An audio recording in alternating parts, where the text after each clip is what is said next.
Friends, शुरू करते हैं आज की हमारी कहानी खूबसूरती या गुण भाग 7। पिछले भाग में हमने पढ़ा कि खुशी की केशव से और आर्यन की प्रसन्नता से शादी हो जाती है और दोनों की विदाई कर दी जाती है। अब आगे। ऐसे मुश्किल हालात में खुशी और प्रसन्नता की विदाई हो जाती है।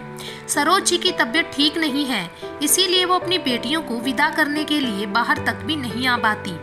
खुशी गुमसुम अवस्था में केशव के साथ विदा होकर चली जाती है। प्रसन्नता रोते रोते अपने माता पिता की स्थिति देखते हुए आर्यन के साथ विदा हो जाती है। दोनों लड़कियों की विदाई के समय दादी माँ भीगी आंखों से उन दोनों को कान्हा जी का स्वरूप देते हुए कहती हैं, तुम दोनों हमेशा अपने घर परिवार में खुश रहना, अपनी गृहस्थी को अच्छे से संभालना, सबका ध्यान रखना। कान्हा जी तुम दोनों के साथ हमेशा रहेंगे। दोनों लड़कियां अपने अपने घर चली जाती हैं। बेटियों की विदाई के बाद आलोक जी खूब रोते हैं। कृष्णा जी अपने बेटे को ढांढस बंधाते हुए कहती हैं, किसी भी बात की फिक्र ना कर आलोक, सब जल्दी से ठीक हो जाएगा। सबसे पहले तो हमें सरोज का ख्याल रखना चाहिए। वो इस परिस्थिति को बर्दाश्त नहीं कर पाई है, उसे अपने आप को समझाना होगा। अगर वो ही टूट के बिखर गई तो खुशी और प्रसन्नता कैसे अपनी गृहस्थी संभाल पाएंगी। फिक्र तो मुझे सबसे ज़्यादा खुशी की है, प्रसन्नता तो फिर भी सब संभाल लेगी। ईश्वर करे खुशी भी अपनी गृहस्थी अच्छे से संभाल ले। माँ के द्वारा हौसला मिलने पर आलोक जी उठते हैं। सबसे पहले घर पहुँचने पर डॉक्टर को बुलाते हैं। डॉक्टर सरोज जी का चेकअप करने के बाद बताते हैं, सरोज जी को किसी बात का सदमा लगा है। मैंने उन्हें फिलहाल इंजेक्शन दे दिया है। कुछ जरूरी दवाइयाँ आलोक जी को देते हुए कहते हैं, फिलहाल तो ये सो रही हैं, आप इन्हें ठीक समय पर दवाई दे दीजिएगा, परंतु एक बात का ख्याल रखिए, इन्हें किसी भी बात का तनाव नहीं रखना चाहिए, नहीं तो ये ज्यादा बीमार हो जाएंगी। डॉक्टर के जाने के बाद आलोक जी सरोज जी को सोते हुए देखकर मन ही मन सोचते हैं, मैं कैसे इसे किसी भी तरह के तनाव से दूर रखूं। बरसों से ये अपनी बेटी खुशी के लिए आर्यन जैसे लड़के के सपने संजोए बैठी है। कैसे समझाऊं इसे कि जो हुआ वो किसी के भी हाथ में नहीं था। अब तो मेरी ईश्वर से यही प्रार्थना है कि दोनों लड़कियां अपने अपने घरों में अच्छी तरह से रम जाएं, अपनी जिम्मेदारियों को कुशलता के साथ निभा लें। लंबी सांस लेकर आलोक जी वहीं बिस्तर पर आराम करने के लिए लेट जाते हैं। आर्यन प्रसन्नता के साथ घर पहुंचता है तो वहां पहले से ही दुल्हन के स्वागत के लिए घर में खूब तैयारियां की होती हैं। सारा घर सुंदर लाइटों सा जगमगा रहा होता है। स्मिता जी पहले गाड़ी से उतरकर घर में प्रवेश करती हैं। आर्यन की बुआ पूजा की थाली तैयार करके लाती है। गुमसुम सा आर्यन प्रसन्नता के साथ गाड़ी से उतरता है। प्रसन्नता का अच्छे से गृह प्रवेश करवाया जाता है, परंतु किसी भी रस्म में आर्यन की कोई दिलचस्पी नहीं है। आर्यन बिना किसी से बात किए ऊपर अपने कमरे में चला जाता है। स्मिता जी का भी मूड बहुत खराब है। वो आर्यन की बुआ से कहती हैं, तुम प्रसन्नता को ऊपर कमरे में ले जाओ। जो घर में थोड़े बहुत रिश्तेदार हैं वो भी जाने की तैयारियों में हैं। स्मिता जी उन्हें भेजने की तैयारी में जुट जाती हैं। ऊपर कमरे में पहुंचकर आर्यन चारों ओर अपने कमरे में देखता है। उसका कमरा खूब सुंदर फूलों से सजा होता है। कमरे में एक और उसकी और खुशी की तस्वीर लगी हुई है। जैसा वो चाहता था उसके माता पिता ने उसकी उम्मीदों से भी ज्यादा सुंदर उसके कमरे को सजाया है। अपने कमरे को देखकर आर्यन एकदम बिफर जाता है। कमरे में सजाए गए फूलों को उखाड़कर फेंकने लग जाता है।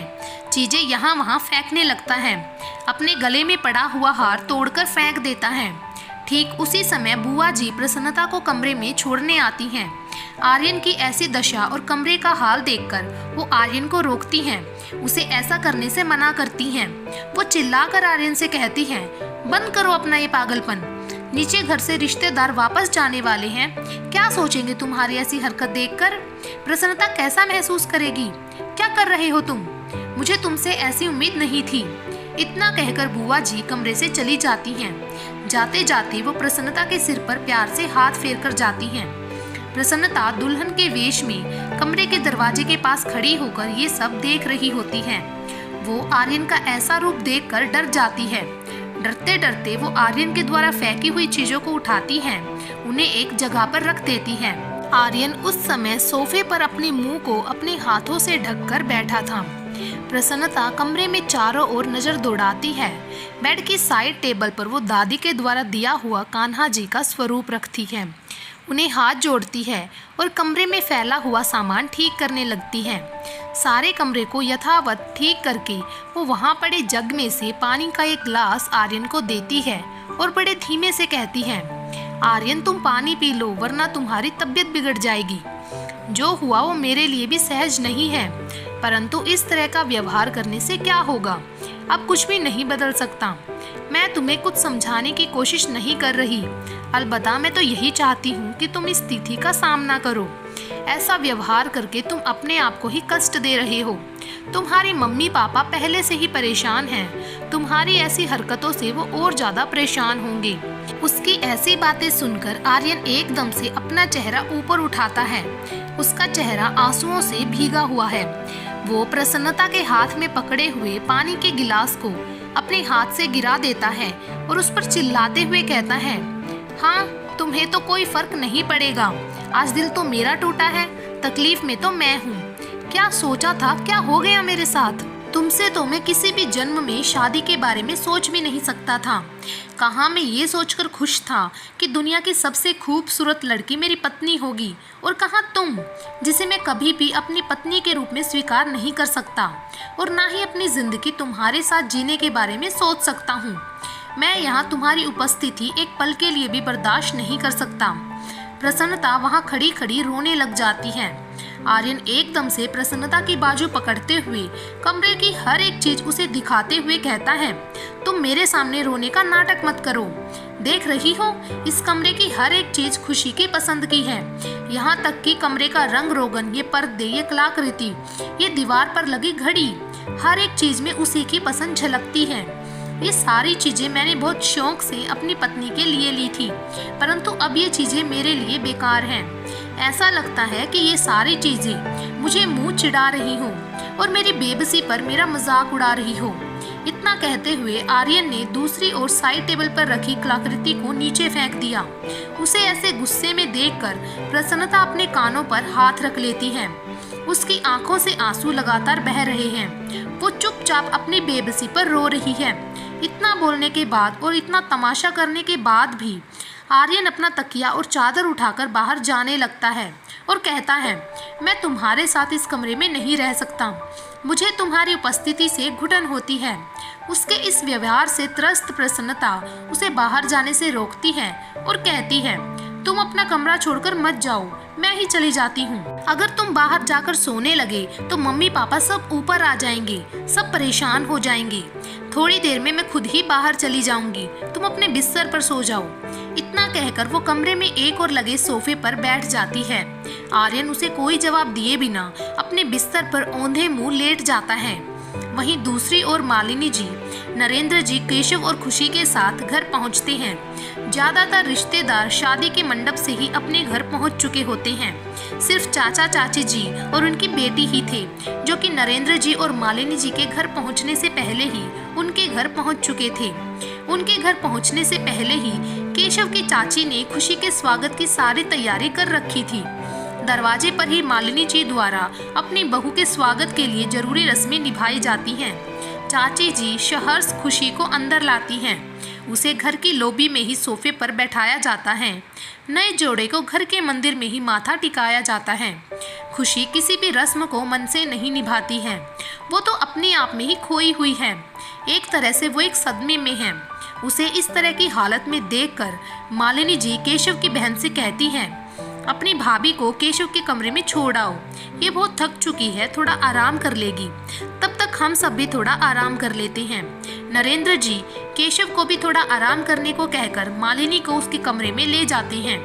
केशव आज अपने ही कमरे में जाने से पहले मन ही मन घबरा रहा है और सोच रहा है, जिस खुशी को मैं नजरें उठाकर देखने की भी हिम्मत नहीं कर सकता था, आज वो मेरी पत्नी बनकर मेरे ही कमरे में है। जिस चांद को मैं नजर उठाकर भी नहीं देख सकता था, आज वो चांद भी मेरा है और उसकी चांदनी पर भी मेरा ही हक है। मन ही मन वो खुश होते हुए अपने कमरे में जाता है। देखता है खुशी बिस्तर के पास पड़ी कुर्सी की बाजू पर सिर टिकाकर बैठी है।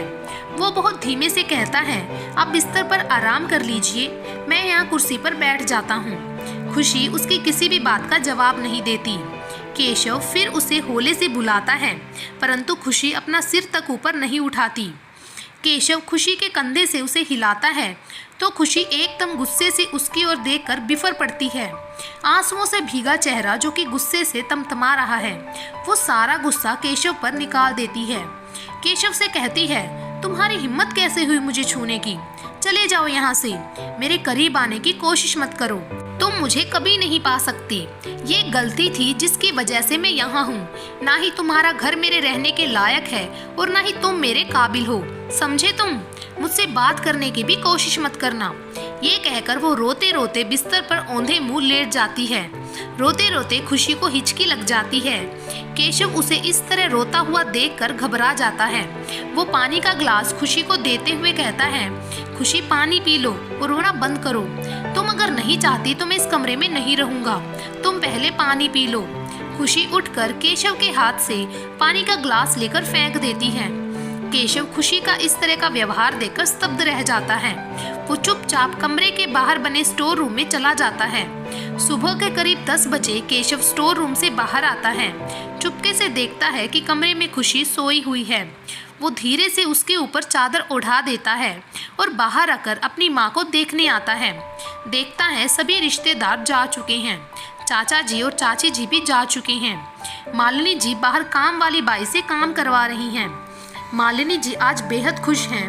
केशव को देखकर वो उसे अपने पास बैठाती हैं और पूछती हैं, बेटा खुशी ठीक है, वो आराम कर रही है? केशव हाँ में सिर हिलाता है और पूछता है, माँ चाचा चाची जी मुझे मिलकर नहीं गए? माँ बताती है, तुम्हारे चाचा जी को कोई जरूरी काम था, वो कहकर गई हैं कि वो तुम्हें और खुशी से मिलने जल्दी आएंगे।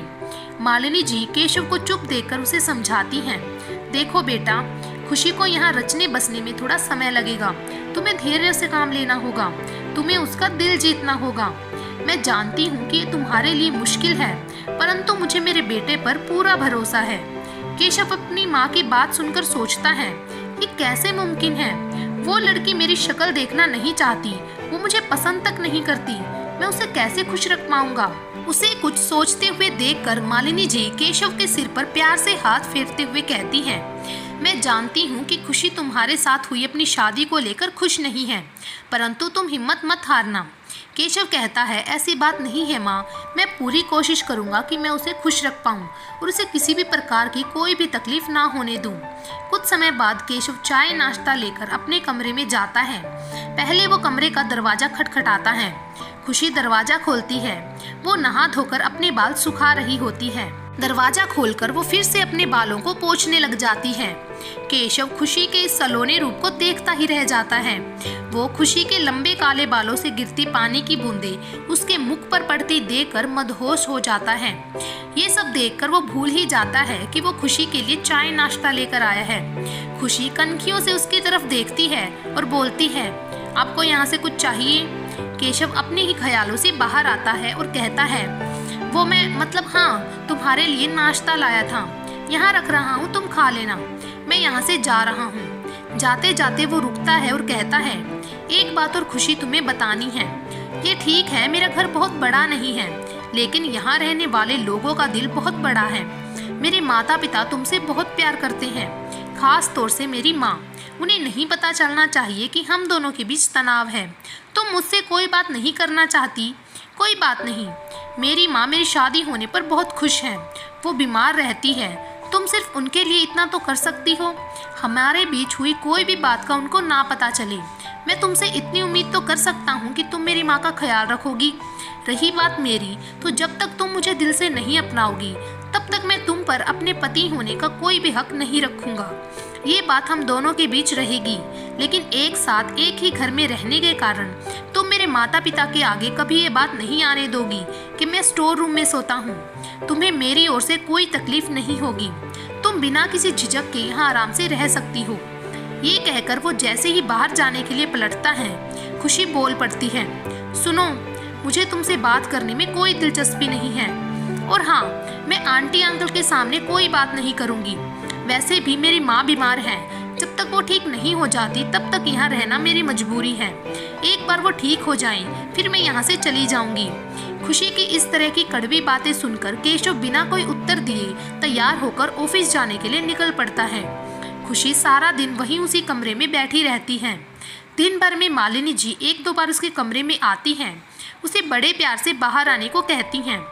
वो खुशी के साथ ढेर सारी बातें भी करती हैं और खुशी से कहती हैं, बेटा ये तुम्हारा ही घर है, इसे तुमने ही सजाना संवारना है। मैं तो कुछ भी करने की हालत में नहीं हूँ।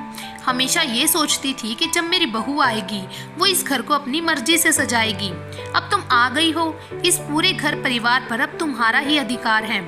तुम बिना किसी संकोच के यहाँ वहाँ घर में आ जा सकती हो। ऐसे तो तुम सारा दिन कमरे में बैठी बैठी ऊब जाओगी। बाहर काम वाली बाई भी अपना काम कर रही है। अब तक तो मैं ही उससे सारा काम करवाती आई हूँ। अब धीरे धीरे सारी जिम्मेदारी तुम्हें ही संभालनी है। परंतु अभी तुम्हारे मौज मस्ती करने के दिन है। तुम्हारी नई नई शादी हुई है। तुम केशव के साथ खूब घूमो फिरो। देखो बेटी, तुम मेरे लिए बहू नहीं बेटी जैसी हो। तुम मुझे भी अपनी माँ के समान समझो। जितनी जल्दी हो सके अपनी वर्तमान स्थिति के साथ समझौता कर लो, फिर देखना कैसे तुम्हारी जिंदगी खुशहाल हो जाएगी। अतीत से बाहर आकर तुम्हें केशव के साथ अपनी जिंदगी को खुशहाल बनाने के बारे में सोचना होगा। मेरा बेटा तुम्हें दुनिया का हर सुख देगा, लेकिन हाँ, अपनी जिंदगी में खुशियों को भरने के लिए तुम्हें उसका साथ देना होगा। अपनी सास की सारी बातें सुनकर खुशी चुप रहती है, उन्हें कोई उत्तर नहीं देती। मालिनी जी सोचती हैं ये इस समय असमंजस में है, इसे सहज होने में थोड़ा समय लगेगा। वो खुशी के सिर पर प्यार से हाथ फेरते हुए बोलती हैं, अब तुम आराम कर लो बेटा, मैं बाई से कहकर तुम्हारे लिए कुछ खाने को भेजती हूँ। उधर दूसरी ओर प्रसन्नता सुबह जल्दी उठकर नहा धोकर तैयार होकर नीचे आती है।